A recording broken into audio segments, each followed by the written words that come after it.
similar to our regional languages. For example, in European languages, the word order is like you have the subject first, and then the verb, and then the object. Are you able to hear me? Okay.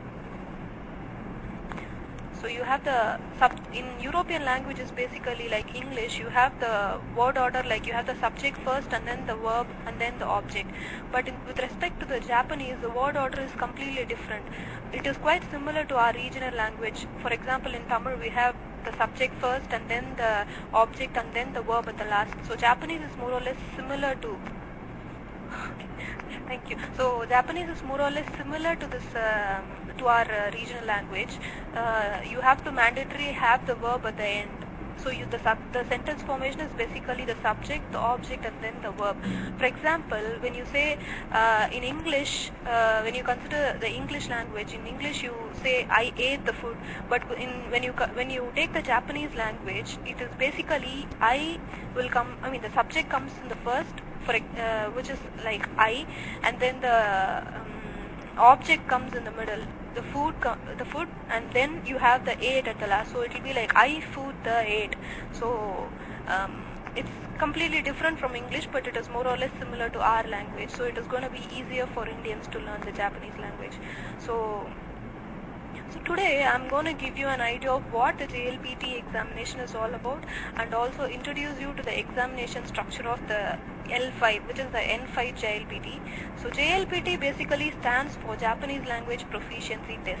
So it is said as Nihongo no Ryokushiken in Japanese. Okay. So basically, the Japanese language proficiency test is used to measure the person's proficiency in the Japanese language. So the test results can be used by any professional to seek an employment at any Japanese company. So that test until last year had basically 4 levels, from level 4 to level 1. So level 4 is for beginners, and for level 1 is for the advanced students. But people felt that there was a huge level of difficulty between the level 3 and level 4. So from level 3 and level 2. So from 2010, they have brought in a new level between the level 3 and level 2 to balance that wide gap of difficulty. So from 2010, you will be having 5 levels, which is N5 to N1. So N5 is basic level, and N1 is the most difficult level. So currently there are 5 levels in Japanese. So and then it's like normally you have basically 3 sections in the JLPT exam.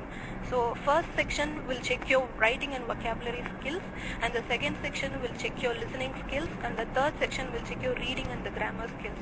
So with respect to this N5 level, a person will have to know 100 kanjis.